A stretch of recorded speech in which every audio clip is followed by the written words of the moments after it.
Wow! మా అక్క చేసిందండి crispy crispy home made biscuits. ఎలాగో చూసేద్దామా? ఫస్ట్ అయితే గోధుమ పిండి వేసుకున్నాం, నెక్స్ట్ రాగి పిండి, బెల్లం అండ్ ఆయిల్ వేసుకున్నాం అండ్ నెయ్యి వేసుకున్నామండి. బాగా మిక్స్ చేసుకుంటున్నాం అనమాట. రాగి పిండి ఎక్కువ వేసుకోకూడదు, చేదు వస్తుందంట. క్వాంటిటీని బట్టి వేసుకోవాలి.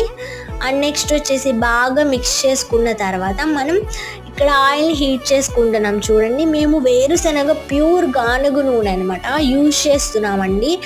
అది చాలా హెల్దీ, మీరు కూడా యూజ్ చేయడానికి ట్రై చేయండి. మేమైతే పిండిని చపాతీ షేప్లో చేసుకొని బాగా పదునైన గిన్నెతో ఇలా షేప్స్ చేసుకున్నామండి. ఆయిల్ హీట్ అయ్యాక ఇలా వేసుకుంటున్నాం. చూసారా, ఇలా వేస్తే అలా తేలిపోతున్నాయి.